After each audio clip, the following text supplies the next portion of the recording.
Hannah passed away at the age of 22 from medical complications. In a final act of selflessness, Hannah saved the lives of 7 women through organ donation. Her sister Grace opened a GoFundMe page to establish the Hannah Perry Memorial Scholarship that has already raised $55,000 to support the next generation of nurses. Madam Speaker, Hannah's love and spirit was boundless and will continue to live in our hearts and touch the lives of many. Thank you.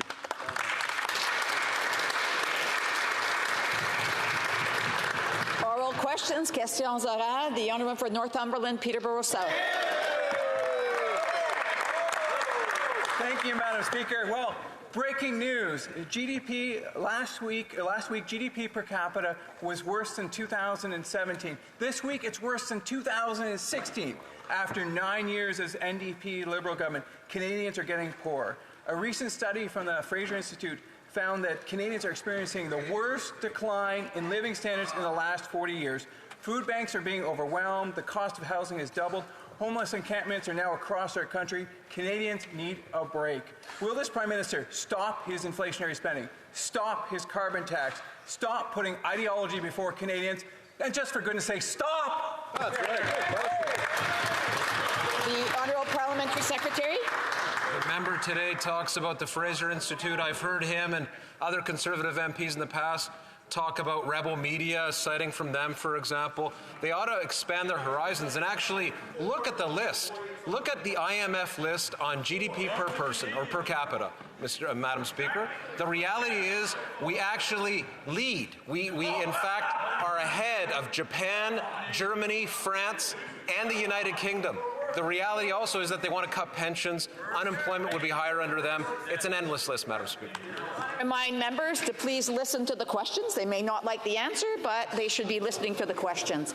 The honourable for Northumberland, Peterborough South. Well, there you have it. Over and over again, these Liberals say, Canadians, you've never had it so good.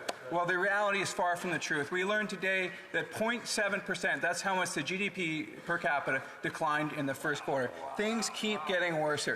If, in fact, the carbon tax keeps getting, these Liberals are capable of a carbon tax carve-out, why will they not give a carve-out for all Canadians across this summer?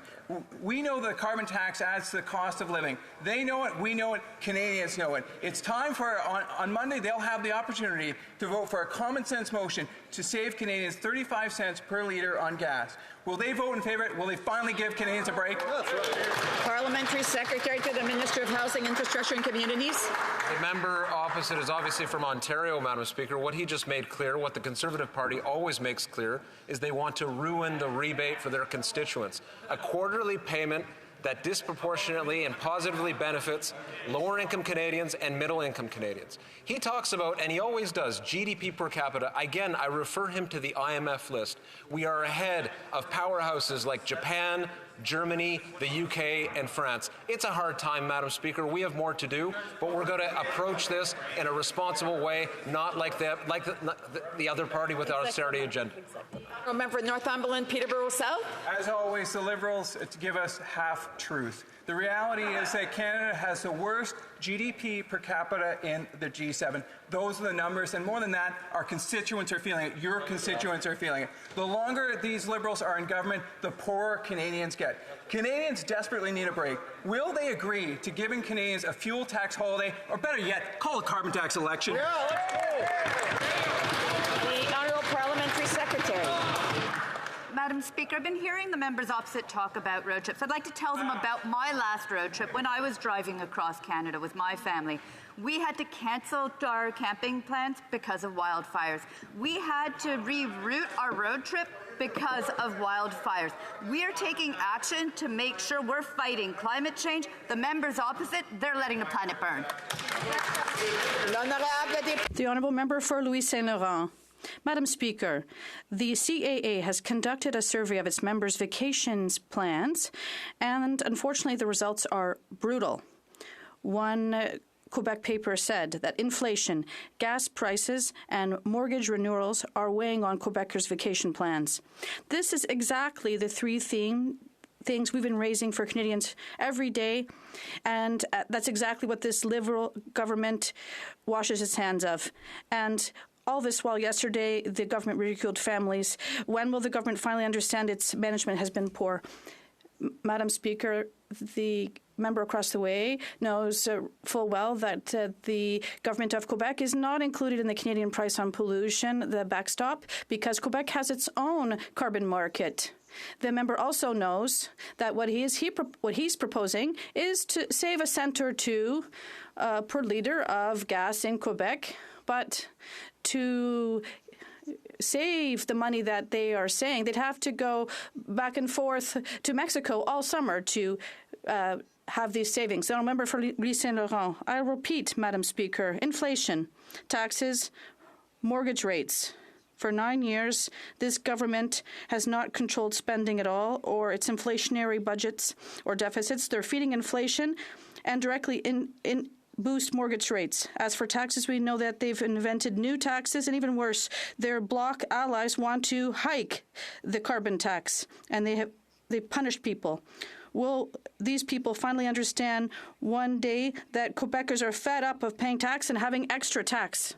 The Honourable Minister. Thank you, Madam Speaker. That's exactly what we have to do, is understand the situation. It's very simple, Madam Speaker. 8 out of 10 families in Canada receive more back from the carbon rebate. And the reason is quite simple. Because all of these carbon revenues are redistributed to Canada's. The richest Canadians pay more than they receive, but the middle class receives more than they pay. And that is why 8 out of every 10 Canadians families get more back in their pockets from the price on pollution. So it also avoids pollution. The Honourable Member from Manicouagan. The Liberals have turned the Official Languages Committee into a never-ending source of reasons for the fear the future of French.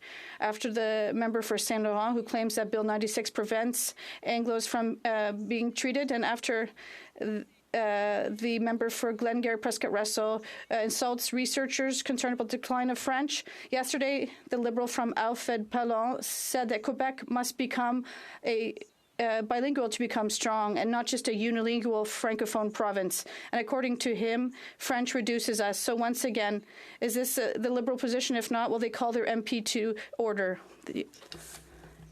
If there's one thing, Madam Speaker, that we cannot be clear on, it's the Liberal Party's commitment and the Government of Canada's commitment to respecting our 2 official languages. In all of our institutions and at all levels of government in Canada, we are here to protect Francophone minorities outside of Quebec, and we also recognize the decline of French across the country, including in Quebec. And yes, we recognize that there is a linguistic minority in Quebec as well. The Honourable Member for Manicouagan. This is indicative of a cultural problem in the Liberal program. The raison d'etre of the Language Committee is to promote French in Canada, and all the Liberals have to do is, out of their 156 members, pick 5 of their own who speak French and want to protect it. And all they have to do is only follow these 2 criteria, and they can't even do that. So let's get back to the member for Alfred Pallon, who defends in committee that English should be the official language in Quebec, become one rather. What is he doing here? Is it hard to send a Liberal who doesn't want to harm the French language? Madam Speaker, the member from Alfred Pallon is just as much of a Quebecer as the colleague across the way.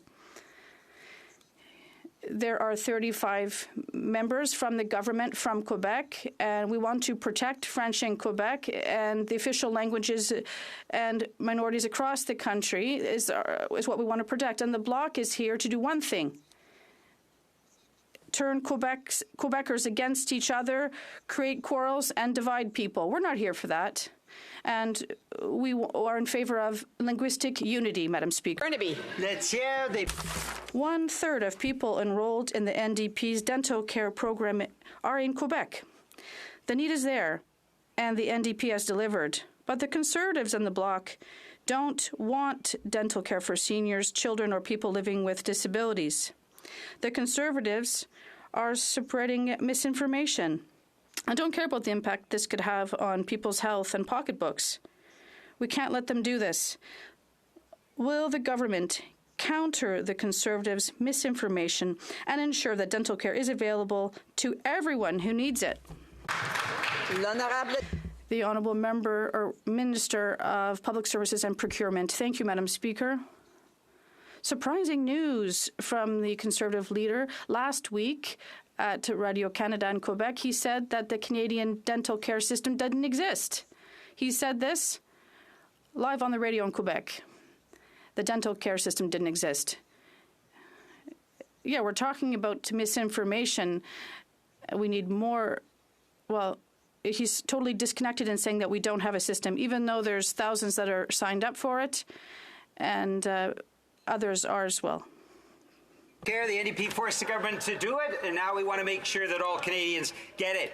Beginning in June, children under 18 and persons with disabilities will benefit from the NDP's dental care plan. Tens of thousands of seniors are already saving money thanks to this dental coverage. But the Conservatives want Canadians to pay out of pocket. They already want to axe dental care for seniors. They're spreading disinformation and doing everything they can to take it away. Will this government put into place all the resources necessary to fight Conservative disinformation and stop them from denying dental care for Canadians? Parliamentary Secretary to the Minister of Health. Well, thank you very much, Speaker, and I want to thank the member opposite for a very important question.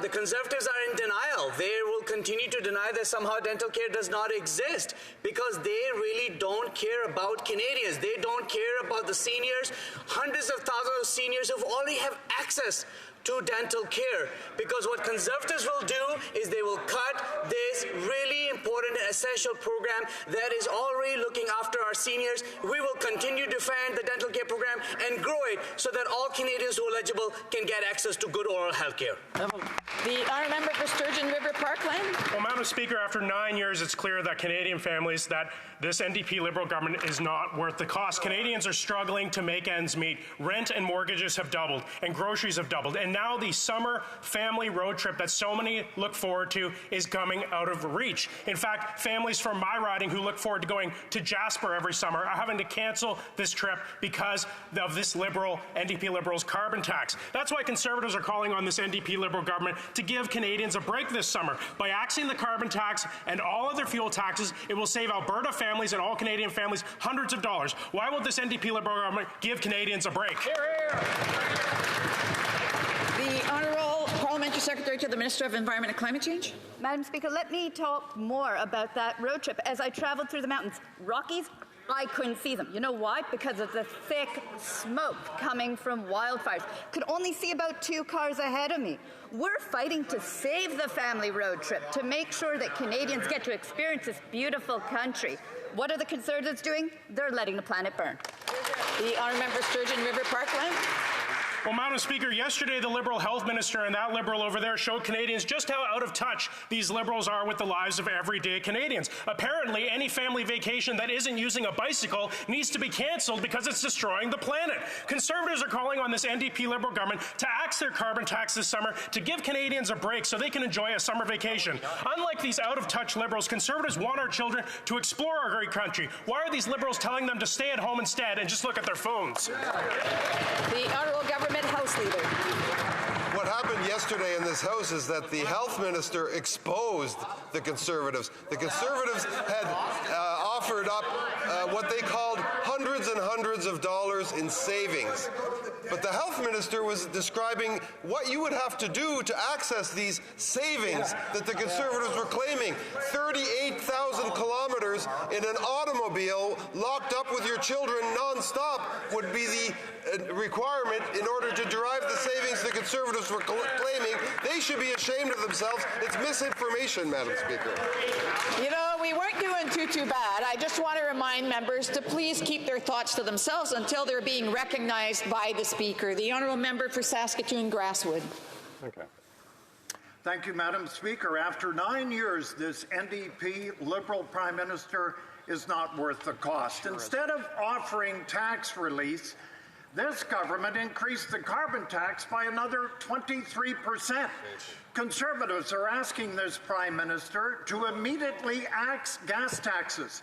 That would save a Saskatchewan family $860 this summer alone. Will the Prime Minister vote with us on this side of the House on a common sense Conservative motion so Canadians can afford a summer trip? Hear, hear. The Honourable Parliamentary Secretary to the Minister of Housing Infrastructure.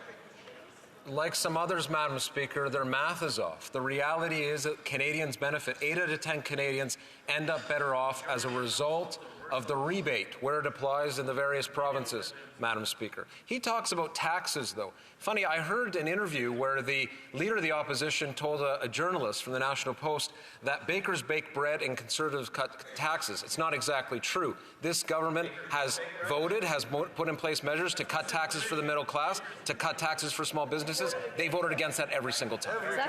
The Honourable Member for Saskatoon-Grasswood. Thank you, Madam Speaker. I spy with my little eye a government that wants to ruin family summer holidays. Yes, do you remember playing that game while traveling through this beautiful country? Sure you do. We all do.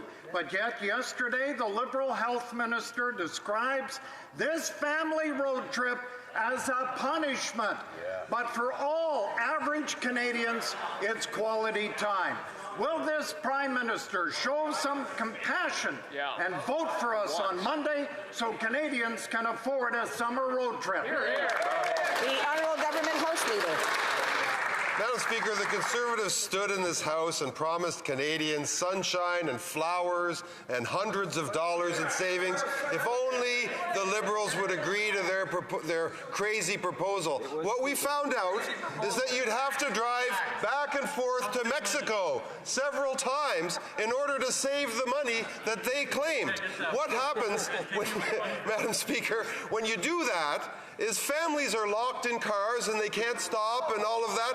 These things that the Conservatives come up with, Madam Speaker, are just crazy. Order, order. I think if other members want to contribute, they should wait until they're being recognized. The Honourable Member for Kelowna Lake Country. After 9 years, this NDP Liberal Prime Minister is not worth the cost. On Monday, this House will vote for our common-sense Conservative motion to save Canadians 35 cents per litre on gas until Labour Day by axing the carbon tax, the federal fuel tax, and GST on gasoline and diesel.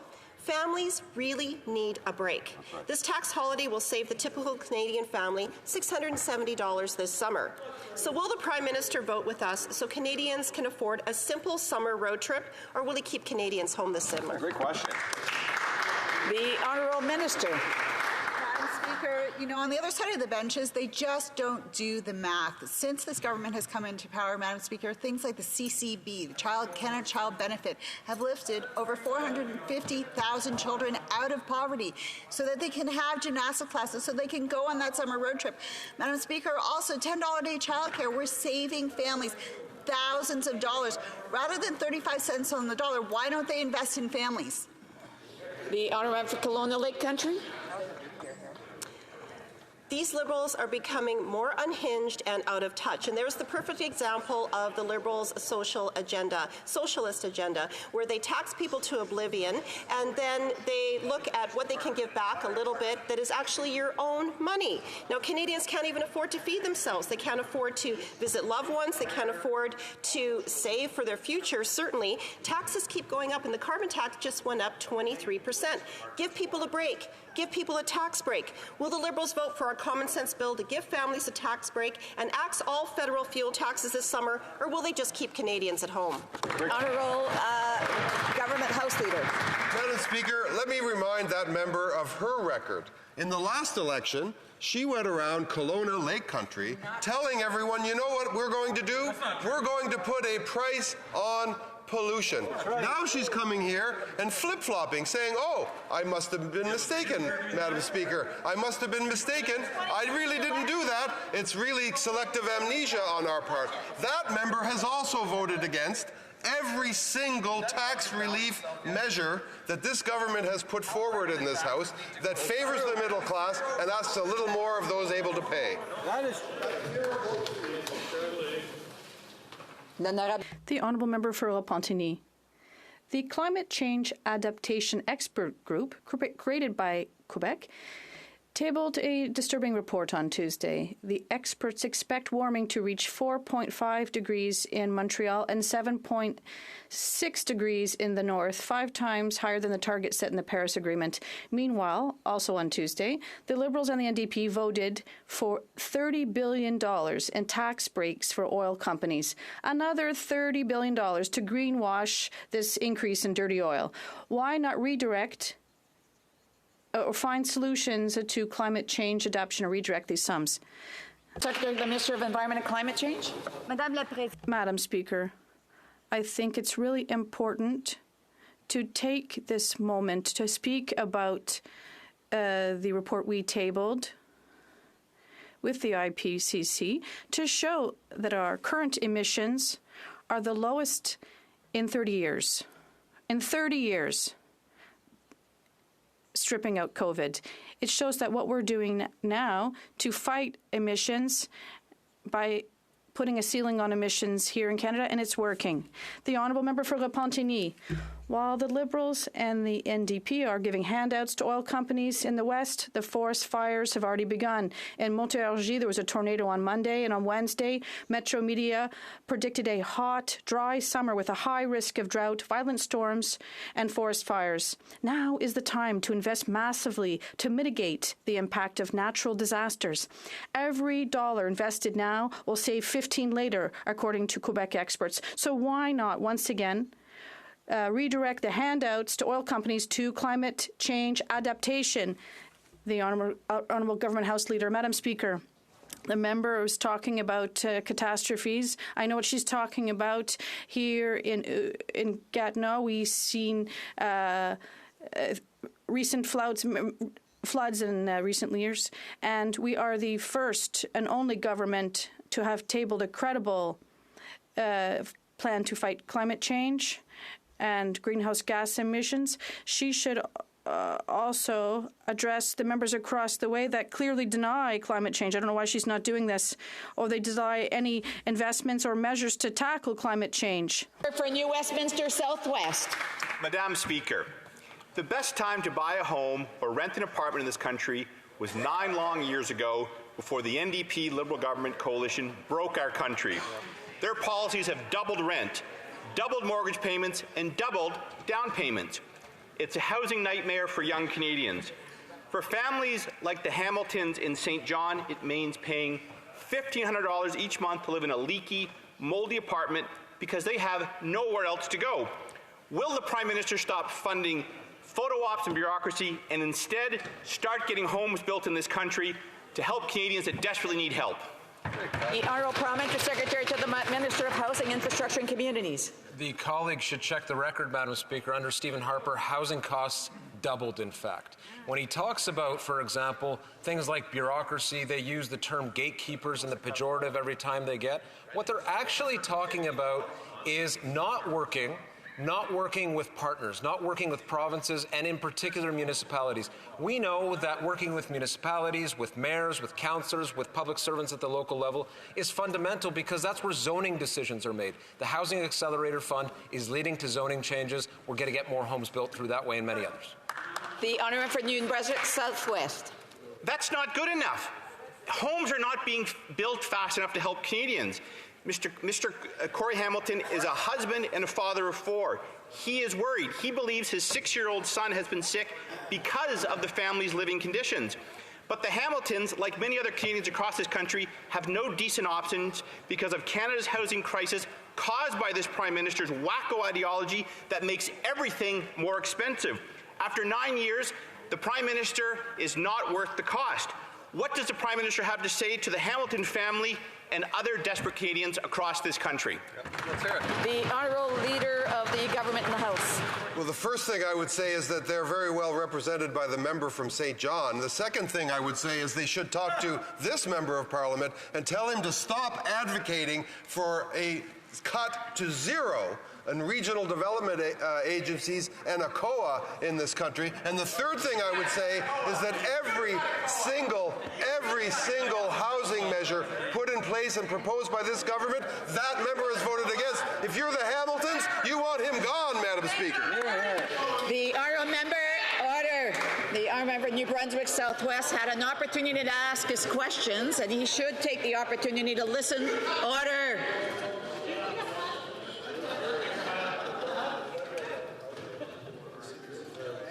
I'm glad the member can compose himself. The honourable member, The honourable member for Montmagny, Lisle, Kamouraska, Rivière-du-Loup. Thank you, Madam Speaker. After 9 years of this Prime Minister, the housing crisis has become unbearable for Quebecers, while homelessness and hunger are spreading across Quebec. Affordable housing is becoming increasingly rare. Almost 2 years to obtain a building permit in Montreal. It's a shame. Quebecers deserve better than this incompetence. Can this Liberal Bloc government put an end to this uncontrolled spending and finally give Canadians what they truly deserve? The Honourable Minister. Thank you, Madam Speaker. 1, 2, 3, 4, 5, 6 are the numbers of affordable housing units that the Conservative leader built throughout his entire career as Minister of Housing across the entire country. Yet he talks about insults.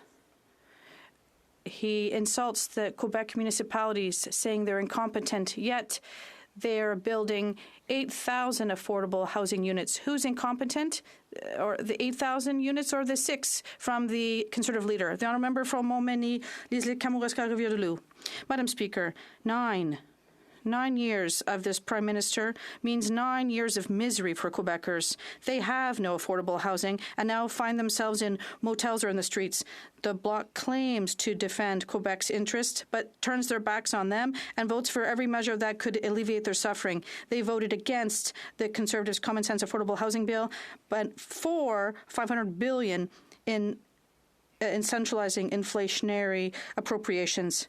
Can this Liberal Bloc government come to the aid of Quebecers instead of ruthlessly wasting their money? The Honourable Minister. Let's try to look at things 10, 9, 8, 7, 6, 6 rather. Affordable housing using that the Conservative leader has built throughout his entire career as housing minister across the entire country, Madam Speaker. It's surprising to hear him talk about affordable housing and insult my colleagues, yet in his writing there are 134 units that have been built in recent months by the Canadian government. The honourable for Nanaimo, Ladysmith. Madam Speaker, New Democrats want to make voting easier and more accessible for Canadians. That's why we push the government to make changes to the Electoral Reform Act. Bill, but this government has proposed changing the election date, allowing 80 additional MPs to qualify for a pension. Canadians are struggling with high costs. They don't want politicians to make laws for their own financial gain. New Democrats will introduce an amendment to keep the original election date. Will the government support it? The Honourable Parliamentary Secretary to the Minister of Foreign Affairs. Thank you very much, Madam Speaker. And while some members in the House seem to be focused on pensions, we're focused on fair elections. Hear, hear. We're focused on fair and participatory elections. We're focused on elections where people can vote and vote fairly. Obviously, every party in this place wants to have a fair election, and everybody wants to engage. We will ensure that through a Bill C-65 that we'll make it easier for Canadians to vote. We'll make sure there's no foreign interference, and we'll get the job done. Thank you, Madam Speaker. The honourable for North Island, Powell River. Madam Speaker, grain farmers are anxiously waiting for the Liberals to make a decision on the Bunge and Viterra merger. If this merger goes forward, they dominate the market in the prairies and own 47% of Vancouver ports. This would mean less competition and lose hardworking farmers about $770 million a year. Shame. The Minister of Transport has until Sunday to send his recommendation. Will the Minister meet with the farmers' unions and grain terminal workers before making a decision? Yes. The Honourable Parliamentary Secretary to the Minister of Agriculture and Agri-Food. Obviously, we take competition very seriously in Canada, and we want to ensure that farmers get fair access when they export their grains. We will be speaking with the Minister of Transportation about this issue, and I know he's already seized with this particular issue. Thank you so much. The honourable member for Markham Stouffville. Thank you, Madam Speaker. Every year, approximately 4,500 people die by suicide in Canada. That's equivalent to 12 deaths every day. The impacts of suicide extend far beyond the individual. It affects families, friends, and communities. Canadians need timely access to suicide prevention supports no matter where they live. Can the Minister of Mental Health and Addictions tell us how we're working with all partners to strengthen our suicide prevention framework? Thank you. The Honourable Minister of Mental Health and Addictions. Madam Speaker, today we released Canada's first National Suicide Prevention Action Plan. My heart goes out to the many families and friends who have lost a loved one to suicide and the ripples of pain that are felt throughout communities. The new National Suicide Prevention Action Plan brings together all orders of government and Indigenous partners towards a better collaboration on suicide prevention. This is about working together to save lives, Madam Speaker. If you or someone you know is thinking about suicide, call or text 988. The honourable member Calgary Forest Lawn. Mark Carbon Tax Carney should show some courage, show up to Finance Committee, and answer what he'll do when he's coordinated as a leader. Canadians are terrified. He'll take the country down this destructive path that this Liberal NDP Prime Minister did, that caused carnage, that doubled rents and mortgages, that made food unaffordable, all on the path to quadruple the carbon tax. After 9 years, none of these carbon tax crusaders are worth the cost. Will the Liberal lapdog NDP and their costly cover-up coalition partners get their future leader to testify at Finance Committee? Yes or no? The Honourable Government House Leader. Well, I'm old enough, Madam Speaker, to remember when that member was running under Aaron Carbon Tax O'Toole.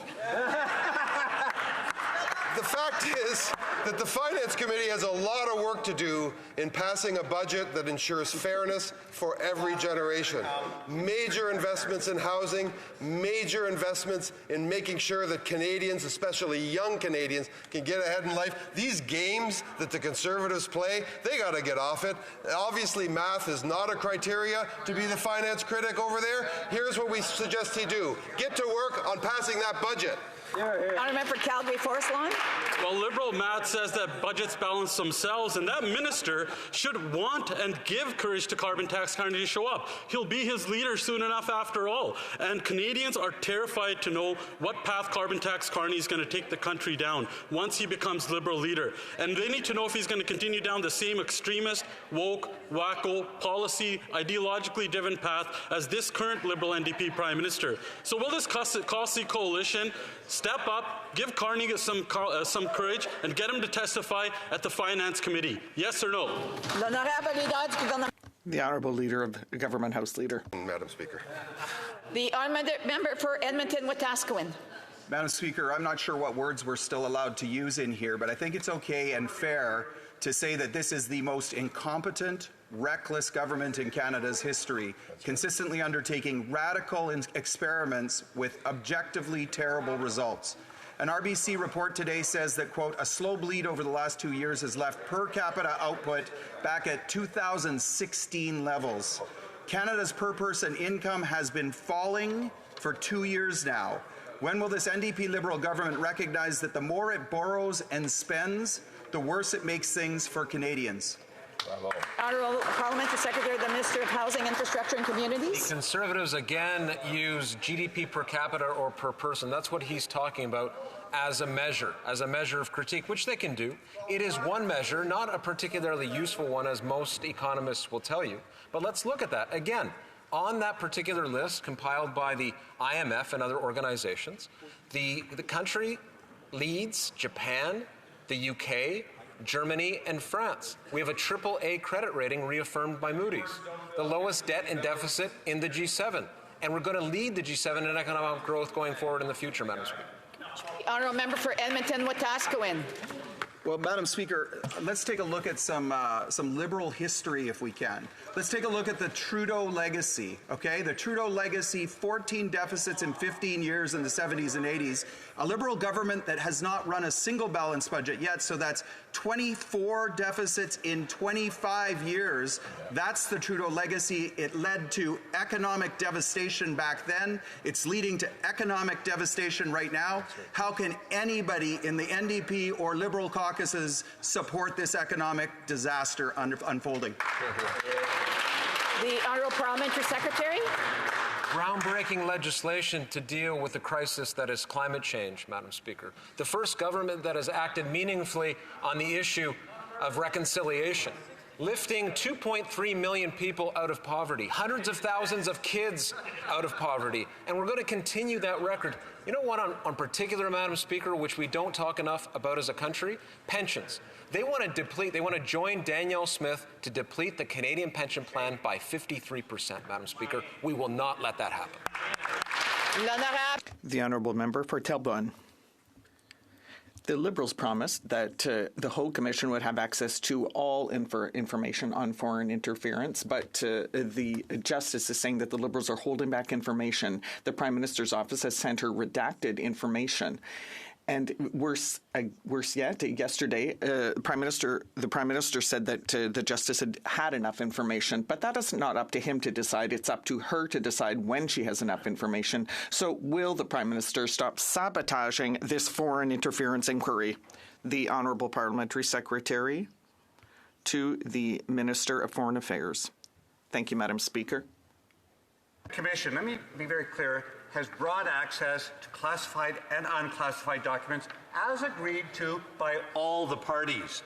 This is a very important point to make, that under her mandate, the Commissioner's mandate, all parties agreed to examining foreign interference in the 2019-21 elections, bolstering security of our democratic processes, protecting Canadians of diverse backgrounds. We will continue to make sure that she has the information she needs and to which all parties in this House have agreed to. Thank you.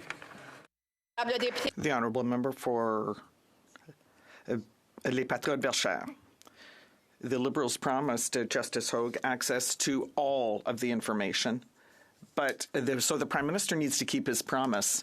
Justice HoC, and this created this because the Liberals refused to shed light on foreign interference, and the Prime Minister had even tried to invent a false inquiry by appointing his own investigator, a friend of the family. He will not succeed today, and so he needs to get out of the way of Justice HoC so she can do her job. The Honourable Parliamentary Secretary. Justice HoC is a distinguished jurist in this country. The Independent Commission has broad access to classified and unclassified documents, as agreed to by all parties in this place. The only exceptions relate to access to solicitor, client privilege, and cabinet confidence. These exceptions will be applied by professional and impartial public service. We want the truth, and we will always do everything in our power to get the truth. Thank you, Madam Speaker. The Honourable Member for Leeds, Grenville, Thousand Islands and Rideau Lakes. 110 billion tax dollars flowed out the door, and business was booming for the Liberal Employment Minister after his lobbying firm got direct access to the Prime Minister's office and the Finance Minister. Insiders lined their pockets while Canadians were lined up at food banks. After 9 years of this NDP Liberal government, Canadians can see that it's clearly not worth the cost or this kind of corruption. So will the minister face the Ethics Committee on Tuesday, or will they try to deflect and distract like the minister who's not going to answer the question that I've just put to him? Leader of the government. Madam Speaker, Canada has one of the stringent conflict of interest and ethics guidelines and rules for officials and for ministers that exist in the world. This minister has complied with all of them and has answered all of the questions that the member just put.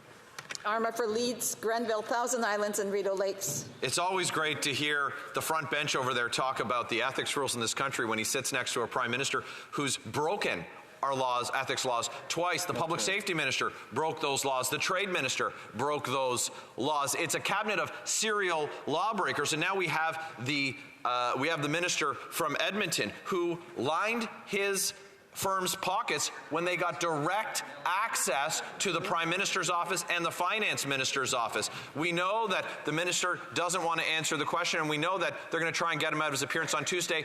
Will they call in the RCMP? Hear, hear. The Honourable Government House Leader. Once again, the member knows very well that the Minister has complied fully with all of his obligations under the Conflict of Interest and Ethics Guidelines. The member keeps going on a bit like Javert on this issue, but I guess that's the job he's been given, and that's why we have to continue to answer these questions that have been answered repeatedly, Madam Speaker. South Shore St. Margaret's. The Prime Minister's Green Slush Fund chair resigned after lining her pockets with taxpayer money. Another NDP Liberal Green Slush Fund director was caught funneling $42 million of taxpayer money to companies she owns. And now the Minister of the Environment, before his election, lobbied the PMO more than 25 times to help this director put that $42 million in her pocket. Or, I know you're going to say he was just like John McClain saying, I'm just getting together to have a few laughs. So will the Liberals investigate every taxpayer dollar the Environment Minister stuffed into this corrupt director's companies? I want to remind the member he's to address questions and comments through the chair and not directly to the members. The Honourable Government House Leader. Well, Madam Speaker, once again we see Conservatives really try and reach and take wild swings. Ministers are required to submit to the most rigorous conflict of interest and ethics requirements in the Western world. This minister, that minister, all ministers have fully complied with those requirements, Madam Speaker. Right on. The Honourable Member for Lac Saint Louis. Thousands of seniors, including seniors in my riding of Lac Saint Louis, have already been to see the dentist to get treated, which shows the success of the Canadian Dental Care Plan. But the opposition continues to oppose this program over and over. The opposition leaders even playing the ostrich by saying that the program doesn't exist. Can the Minister of Public Services and Procurement give us an update on how this program is already making a difference in the lives of seniors here in Canada? The Honourable Minister. I'd like to thank my colleague from Lac Saint Louis. This is very surprising news, Madam Speaker. The Conservative leader said on Radio-Canada last week that the Canadian Dental Health Plan doesn't exist, whereas 2 million seniors have already signed up for it and have already begun to receive treatment on May 1st. 60% of providers are already signed up. So instead of spreading misinformation, we are encouraging all seniors in Quebec and elsewhere to sign up for this new dental care plan, which will make a big difference for their health. The Honourable Member for Mégantic-l'Érable. Madam Speaker, I am shocked. The member for Alfred Pellan has said that it is not relevant that French should be the only official language in Quebec. He said the entire country should be bilingual to be stronger, not just Francophone provinces. This is unacceptable, and not one single Quebec Liberal has stood up to denounce what he said, not even the member for Papineau. When will the Liberal members finally stand up to defend Quebec? The Honourable Parliamentary Secretary. Madam Speaker, I'd like to thank my colleague for his questions because it will finally allow me to talk about the Conservatives' inaction for the past 9 years concerning the priority that should be given to the modernization of official languages in terms of the action plan.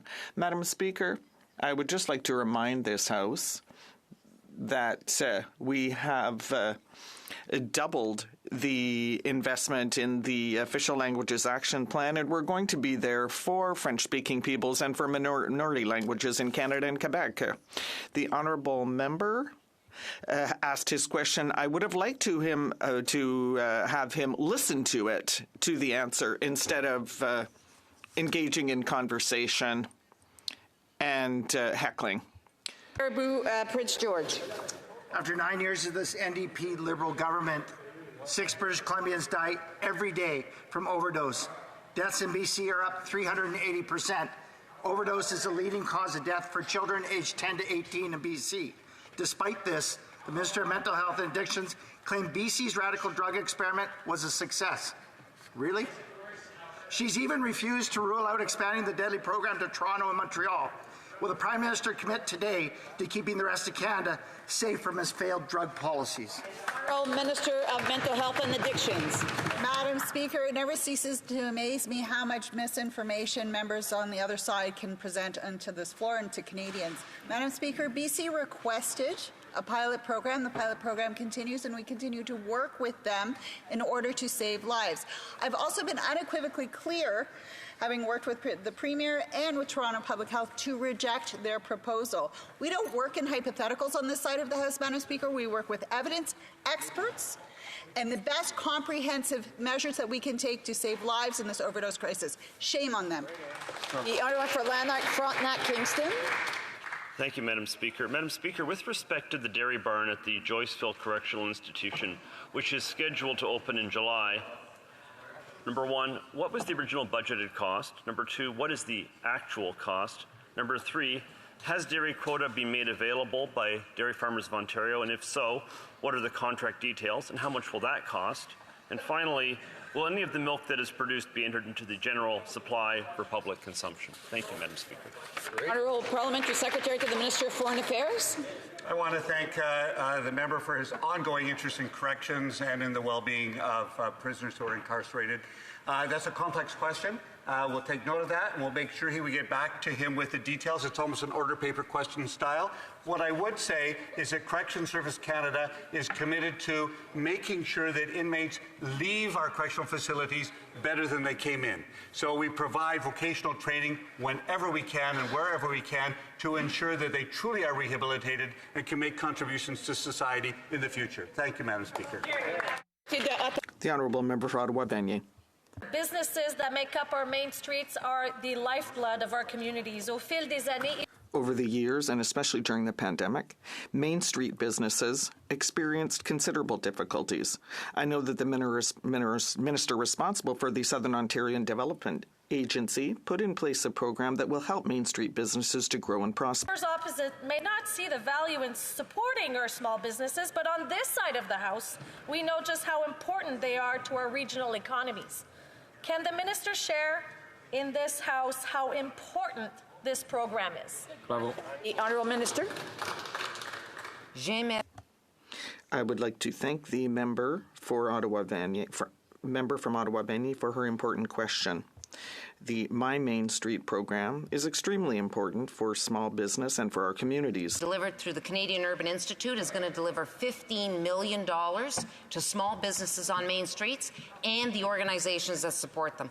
Our government knows that those businesses are the vibrancy of and success of our communities, and we're going to continue to deliver important programs that grow businesses, and we thank our hardworking entrepreneurs and all the organizations that support them. Thank you. The Honourable Member for Churchill, Kiwana-Newcastle. Madam Speaker, Canadians are struggling, all while this government lets rich oil and gas corporations off the hook. The recent Parliamentary Budget Officer's report on corporate taxes is clear. Oil and gas corporations pay among the lowest federal tax by industry in Canada. As they jack up our carbon emissions and our country burns, they made a record $120 billion in profits in 2022. So when will this Liberal government stand up for working Canadians and bring in an excess profit tax on greedy oil and gas corporations who are clearly not paying their fair share? The Honourable Parliamentary Secretary to the Minister of Housing, Infrastructure and Communities. Madam Speaker, we have eliminated inefficient fossil fuel subsidies. We have introduced a tax on share buybacks. Throughout, we have made it a priority to focus on tax fairness at all levels, and that includes the corporate sector. We're going to continue to be there for Canadians. We're going to continue to make sure that those who are doing well are paying their fair share. It's important for the future of this country. There's so much at stake, and I thank the member for the question. The Honourable Member for Spadina, Fort York. Madam Speaker, with their anemic new defence policy, Our North Strong and Free, the Liberals finally recognize there's a Canadian Arctic, and its sovereignty needs some protection. This severely underfunded two-decade policy includes the building of northern operational support hubs. The problem is the policy has $0 for these hubs in 2024-2025. Can the Minister of National Defence inform Canadians how he can build anything without any money for a year and an abysmal $2 million in 2025-26? Has he ever shopped for a house in the North? Will there even be a sovereign Arctic in 2044? The Honourable Parliamentary Secretary. Madam President, I really want to say thanks to the member for his question because, again, it reinforced the fact that we have introduced a wonderful defense policy update where we are increasing our spending. And we have actually taken notes. We're listening to our partners. We're listening to our CAF member. $8.1 billion over the next 5 years. And we will continue to help our military as they are always ready for us. Merci. And that brings us to the end of question period. I have a point of order. The Honourable Member for Charles St. James Assiniboia. Headingley. Headingley. Thank you, Madam Speaker. Regarding recent violence against the Jewish community, I seek unanimous consent for the following motion, which I believe has been agreed to.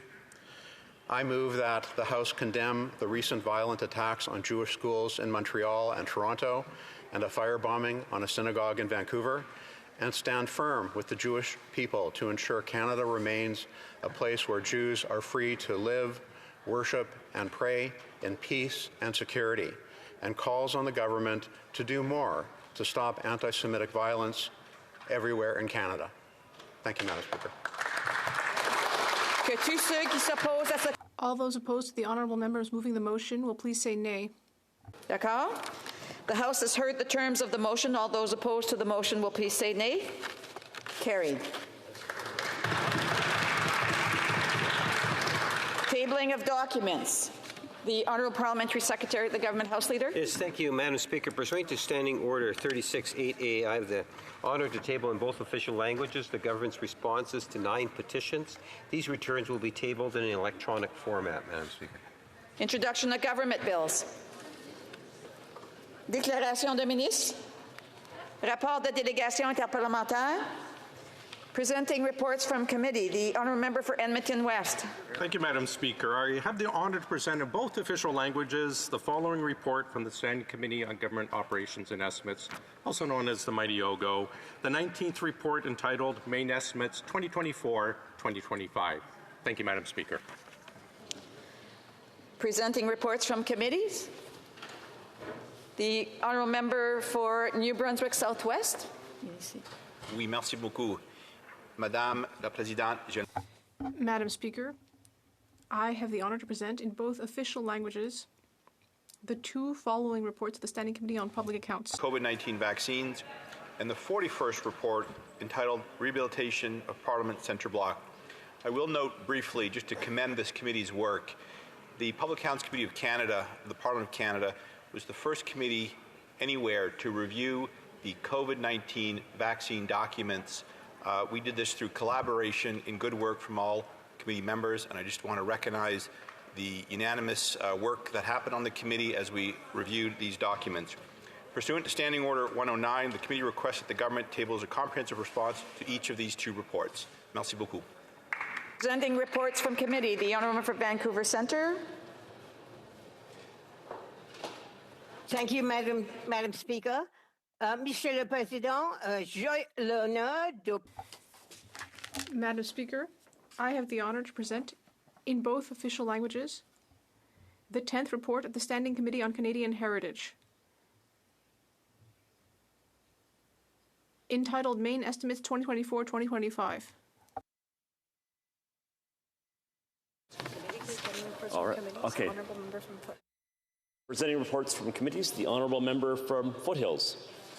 Perfect. Thank you so much. Thank you very much, Speaker. And this is quite an honor to have this particular speaker introduce me into the House of Commons. This is a very special day indeed, and he's looking very sharp nonetheless.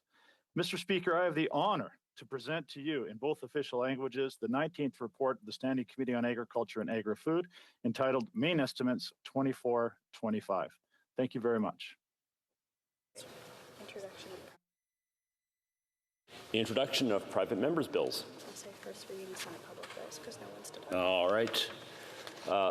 First reading of, sorry, it's not first reading, it's introduction of Senate bills. Or sorry, it's first reading of Senate public bills. And we'll go to motions next. Motions? Presenting petitions. Presenting petitions. There we go. Let's get ones. The honourable member from Saskatoon Grasslands. Thank you very much, Mr. Speaker. I rise today to present a petition signed by Canadians from all over the country, including 107 from my province of Saskatchewan, who call upon the House of Commons to support patient access and funding of lung cancer therapies and the approval and funding of new treatments and clinical trials, and to work with other stakeholders such as provincial cancer agencies, healthcare providers, patient groups, and drug manufacturers to improve access and affordability of cancer drugs for all Canadians. Thank you. The honourable member from New Brunswick Southwest. Mr. Speaker, I rise today to table two petitions on behalf of my constituents in New Brunswick Southwest. The first petition is concerning the rising rate of crime in rural communities. The petitioners no longer feel safe in their communities because of the soft on crime laws passed by the Liberal NDP government. They note Bill C-75 has made it easier for repeat violent offenders to obtain bail. Bill C-5 removed mandatory prison time for serious gun, drugs, and sex crime. Bill C-21 redirects valuable police resources away from our streets and towards too much back office work. The petitioners call on the Government of Canada to protect victims of crime by giving jail, not bail, to repeat dangerous offenders, and to bring home safe streets for rural communities by immediately passing the conservative reforms found in Bill C-325. My second petition concerns the Liberal NDP government's plan to restrict access to natural health products and traditional medicines in Canada. These important treatments are used by millions of Canadians on a daily basis. They are legally purchased from licensed pharmacists in grocery stores. The petitioners are shocked to learn that through the government's latest omnibus budget bill supported by the NDP, new regulations were adopted by Health Canada that will increase the cost of vegan and gluten-free toothpaste, vitamins, probiotics, and other natural health products. Petitioners would like to note that the existing regulations are safe, effective, and balanced. They call on the Government of Canada to reverse these reforms before it's too late, focus on restricting access to illegal hard drugs that kill innocent Canadians every single day, and get back to basics. Thank you. The honourable member for London Fanshawe. Thank you, Mr. Speaker. I too have two petitions that I would like to present on behalf of Canadians across the country. The first is in relation to public service, non-public fund workers of the Canadian Armed Forces. They are members of, they're public servants under the Schedule 5 of the Financial Administration Act, which means that they are limited in terms of an exclusion order of negotiating with the federal government, like most public servants. And so I am presenting a petition on their behalf, stating that the undersigned employees of the staff of non-public fund Canadian forces and citizens and residents of Canada call upon the House of Commons to abolish the exclusion order and include the staff of the non-public funds Canadian forces in the Public Service Employment Act. The second petition that I have to present today is in relation to animals that are being used for the Defense Department training exercise. Typically, piglets are used. They're killed, being stabbed, mutilated, exposed to radiation, chemical nerve agents for training purposes. There are alternative ways that the Canadian Armed Forces can do the medical exercises that they need. And therefore, with this petition, the undersigned citizens and residents of Canada call upon the Minister of National Defence to end the use of animals in military medical training. Thank you, Mr. Speaker. Thank you. The honourable member for St. Albert, Edmonton. Well, I've concluded my remarks, Mr. Speaker. We were in I see. My mistake. So we're going to questions and... So then we're going to go to the next rubric, which is questions on. Questions on the order paper. My apologies for misunderstanding that. All right. Thank you, Mr. Speaker. If the government's response to questions number 2546, 2547, and 2549 to 2557 could be made orders of the return, these returns would be tabled in an electronic format immediately. The pleasure of the House that the aforementioned questions be made orders for return and that they be tabled immediately. Agreed. And so ordered. Finally, Mr. Speaker, then I would ask that all remaining questions be allowed to stand at this time, please. Orders of the day. Orders of the day, Government Orders, Government Bills, Commons, resuming consideration at second reading of Bill C-65, Electoral Participation Act, and on the amendment of Mr. Cooper. Resuming debate, questions and comments, and we're going to the member for West Edmonton? That's correct. Okay. Or Edmonton West, Edmonton West, Edmonton Mall is good. Thanks, Mr. Speaker. It's wonderful to see you in that chair. I want to thank my colleague from my northern neighbor from St. Albert, Edmonton. I want to thank him for his speech. He cleared up quite a few issues. Well, we're hearing a lot of pushback from the government to his response or to his speech. I'd just like to get a bit more feedback if the member really believes that this is a pension bill for future Liberal losses for their benches or an actual change to the Election Act. Why is it focusing so much on extending pension privileges for losing Liberal MPs rather than helping Canadians in the election process? Member for St. Albert, Edmonton.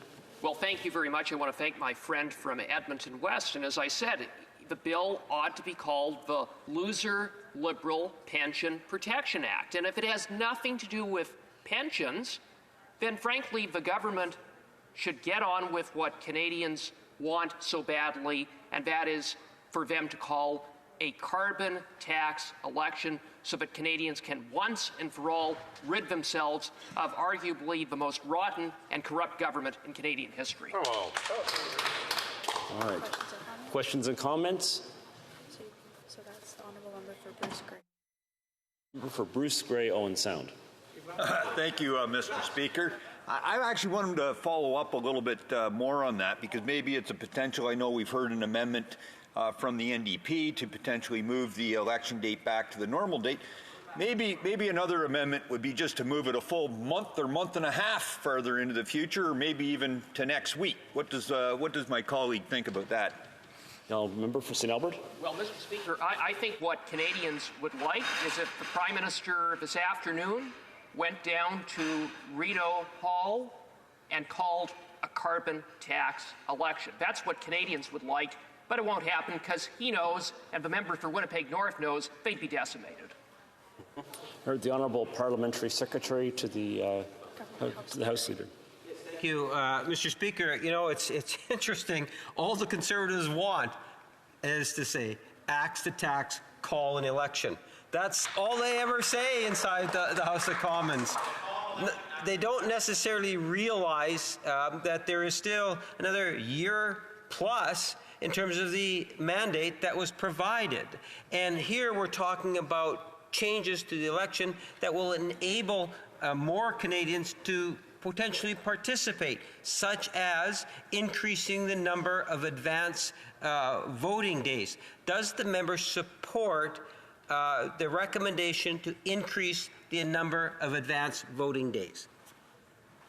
The honourable member has 37 seconds for his response. Thank you. Mr. Speaker. Yes, I do support that aspect of the bill, but there are other problems with the bill, which I outlined in my speech with respect to some of the special balloting measures contained in the bill, the inadequacy of the amendments to the third-party financing regime, and above all else, the fact that the overriding purpose of the bill is to pad the pockets of soon-to-be-defeated Liberal MPs. Resuming debate, l'honorable. The honourable member for Pierre Boucher, Les Patriotes Verchères. Thank you very much, Mr. Speaker. Congratulations for your position. Today we are here to talk about Bill C-65, a bill that was tabled by the minister on the other side of the House of Public Security and something else. Am I mistaken? Anyway, what I want to mention in terms of this bill, because I wanted to inform people about the content of this legislation before I go into the very details of our positioning. And I would say that this bill that is presented as a bill to favor greater election participation. And well, that is the principle that we really can't be opposed to. But when we look at the contents of it that are proposed, for example, as I was saying, adding 2 days to the early voting period, it gives people an extra 2 days to vote. It's not really necessarily a bad thing, so we're not opposed to that. But also allows extra voting possibilities for seniors in long-term care homes, so they can have a polling office there. So it'll help people who are elderly or disabled, so they can vote on site. Once again, we're not opposed to that. It's always something that is positive. It also creates voting offices in post-secondary institutions, so people can vote in schools, something we've already seen in Quebec, for example. So there's no problem with that either. We agree with that, more or less. And then there's another section that something that won't be implemented right away, but eventually one day, if the conclusion of the report is interesting, there could be another report. So there could be reports on other topics, such as measures to take to implement a 3-day election day period, 3 days rather than just 1 day for elections. We're talking about the final election, D-Day, as we say. So measures to take to allow electors to vote in any place in their riding. Often there are many offices or polling stations in the riding. And now you'll be able to go to any of them, any polling station. So you won't have to wait, for example, for everyone in your section to vote at the same time and line up. You'll be able to, we won't have to wait, and it may accelerate the process. And once again, we'll have to see how this is implemented, because then you have to make sure you cross someone's name off the right list and there's a follow-up done. So we'll have to see if that's something that is doable or not. And the same thing in terms of the 3-day voting period. We have to have offices for people to be able to vote. It's not easy.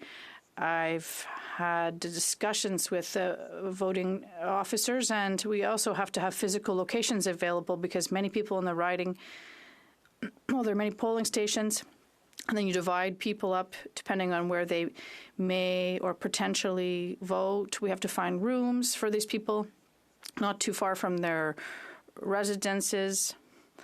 So 3 days.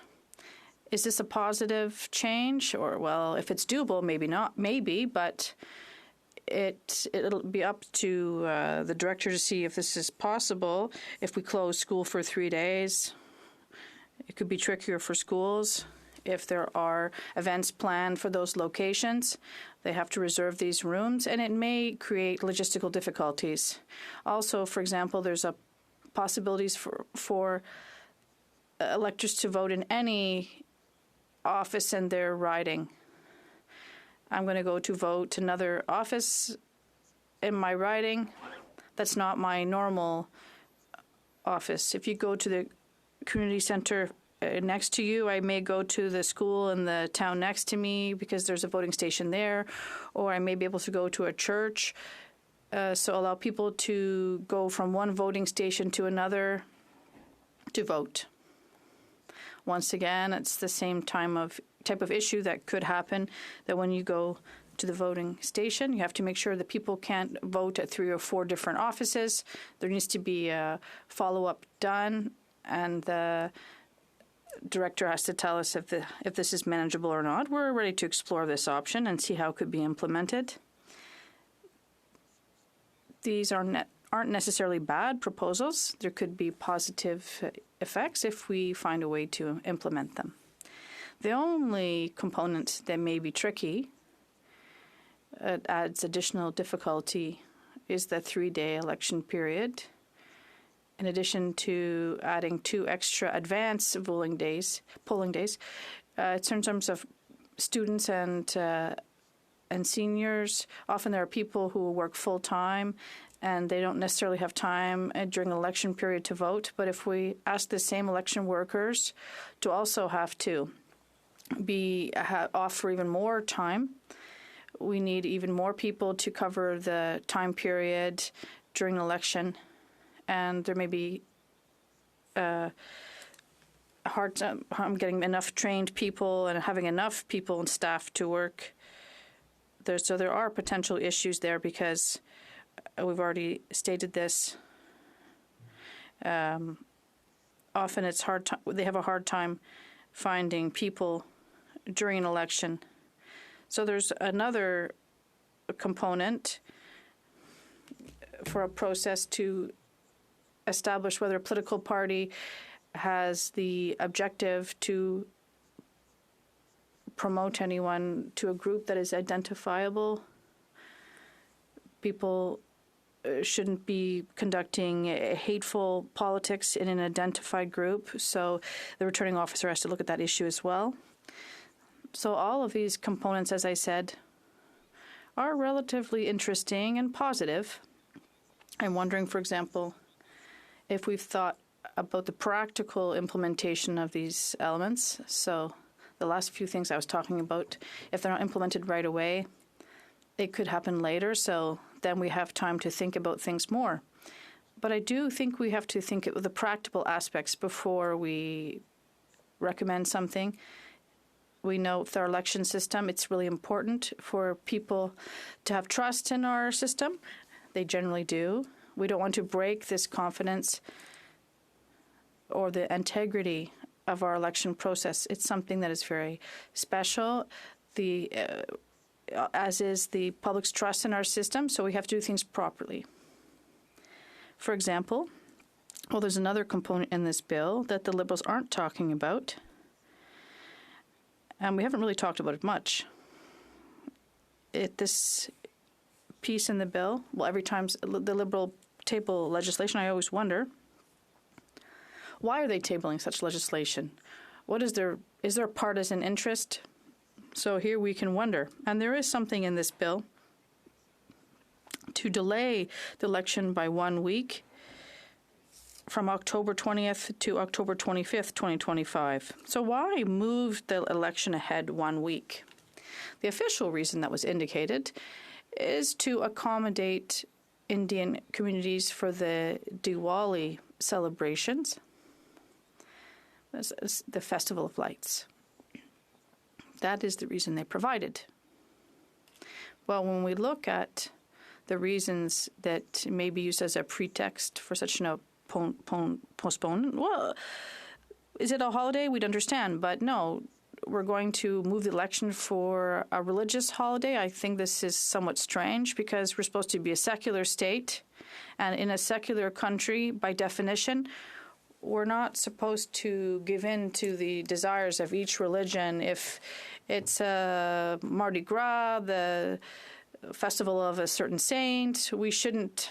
Well, if we take all the list of religious holidays into our calendar, we'll never be able to have an election, Mr. Speaker. This may not be the right direction to take, but I'm wondering if this is the real reason, because people have already 6 days of early voting. So if they want to celebrate, for example, Diwali, it won't prevent them from voting on the 6 early voting days. And we're adding 2 or 4 days to the existing days. They can also go at any time at the returning officer's office and any time during the election period. The last day of the voting period, which happens to coincide with the religious festival, is it really such an issue? I don't think so. We can also vote by mail. In the last election, we saw it was very popular. You can vote through the mail now. You can vote in schools, as we've mentioned earlier, and even allows people who have reduced mobility to vote if they can't physically go to a station. They can vote as well. they can vote in long-term care homes as well. So the Diwali festival, I'm not really sure if that is the true reason why they want this postponement. There's another issue that this creates, and that maybe the Liberals haven't thought of this. There be 1,108 municipal elections in Quebec at the same time. Advanced municipal voting on November 3rd, and the original date of the federal election was the 20th, but if we postpone it till October 27th, there'll be 6 days only between the federal election and the municipal elections. So you'll be seeing posters for federal elections with the NDP, the Liberals, and all the other possible parties. And then you'll see all of the posters for all the municipal elections and the signs. So there won't be enough posts for the person who gets there first. And also in terms of the media, well, everyone's going to be battling for media coverage and the news. Are we going to be talking about municipal elections only or the federal elections? There'll be fewer and less time to cover both